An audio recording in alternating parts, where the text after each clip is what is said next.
Dari TikTok muncul pertanyaan yang menarik ya. Sama nggak sih antara membantu dan menolong ya?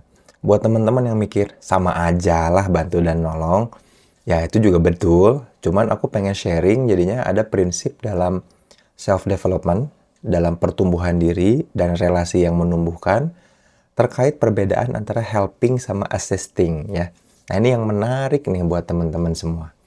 Jadi gini, di teori pengembangan diri manapun, di teori self-development manapun, diri yang bertumbuh, mau itu self-determination, self-efficacy, banyak teori-teori perkembangan diri, itu menuntut seseorang, menuntut kita sebagai manusia, sebagai individu, untuk bisa menemukan pola. Jadi kalau aku punya perilaku, maka aku harus merangkai si perilaku itu jadi sebuah pola yang kemudian, cari pola-pola tertentu yang kemudian selalu menghasilkan output atau hasil yang membuat kita jauh lebih baik dari sebelumnya. Nah, pola itu tiap orangnya berbeda. Asalkan hasilnya selalu bertumbuh, kan gitu ya.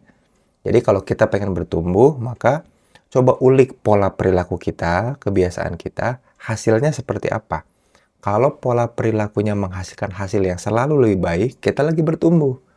Kalau pola perilakunya tidak menghasilkan hasil yang lebih baik, nah harus dicek. Kita harus mau mengubah habit, ya, mengubah perilaku-perilaku kecil yang kalau diulang-ulang dan jadi pola, hasilnya akan selalu menumbuhkan diri kita. Nah itu yang pertama tuh, itu penting teman-teman.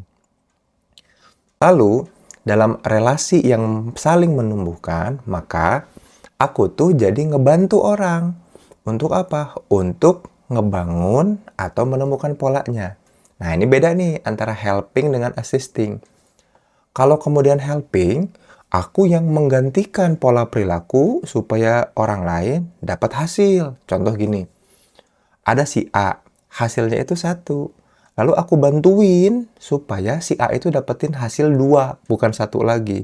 Tapi bukan karena pola perilaku si A-nya yang berubah, tapi karena aku yang helping. Nah, itu yang harus waspada. Maka kita sebagai relasi yang saling menumbuhkan perlu melakukan assisting. Apa itu assisting?